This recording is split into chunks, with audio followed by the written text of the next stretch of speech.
Growing up, I was always this shy and quiet little girl, never knowing what to say to others, not knowing how to make friends, or even approach the other kids my age. Having a small family that didn't do much, I had no way of coming out of my shell or no desire of communicating with others to try and make friends. Nevertheless, being this introvert, all throughout my younger school years, I knew something had to change. By the time I reached 18 years old, being the first one to go to college in my family, I decided that I wanted to reinvent myself. I knew coming to college, I could meet new people and gain a new identity. I wanted to break away from who I was in the past.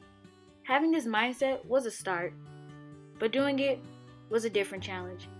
My first year, I missed out on so many opportunities due to me being so stuck in my old ways and not having the tools on how to communicate or even start small talk with strangers. Becoming a sophomore in college, I was slightly breaking out of my shell.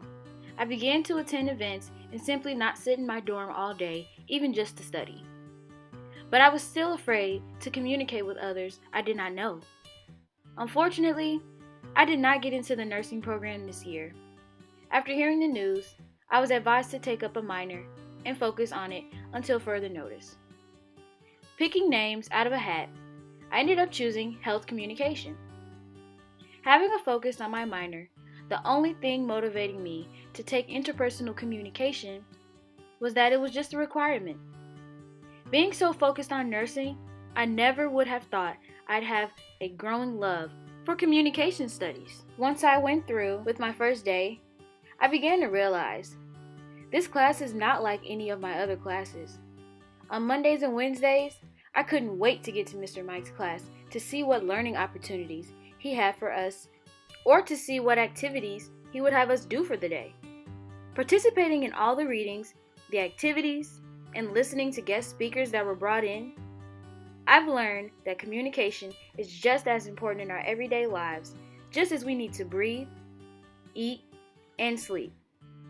I've come to the realization that we as humans must communicate to fulfill our physical needs such as health, to define our identity, forms our social relationships, and it meets our practical needs. Knowing this, I have pushed myself to speak out more when sharing information and have developed healthy relationships with new individuals. I now attempt to understand how others communicate by choosing a listening style while respecting and adapting to their style, observing our cultural differences, and following the steps of perception checking when I notice someone who does not have the same interests or beliefs as me. Seeing that how one perceives themselves affects how well they communicate, I now reassure that my self-concept is flexible and that I maintain healthy, self-fulfilling prophecies to enhance these skills. I've also learned that when in conflict, I now use the language of responsibility, such as I and we, and I now evaluate and manage my emotions before deciding on how to respond. When there are differences between my family, a close friend, or even my significant other, I watch for their nonverbal cues and I try to get clarification with ambiguous language. Before this class, I never thought that any of this was important, nor did I believe it would affect how a relationship would end up. In the past, I have had a habit of not having the desire to perceive others, having a listening style of pseudo-listening, and not paying attention to the many important aspects when communicating. With the knowledge I have now, I am no longer that shy little girl people once knew. I am no longer an introvert to the world, and because of this, I have become more successful in my college career. I have realized I can use it all in my future career as a nurse. Though nurses are there to care for you and help you, I now see that communication skills of a nurse must be just as good as of a communications major. Having good communication skills will help me develop relationships with my patients and coworkers and will prevent medical errors.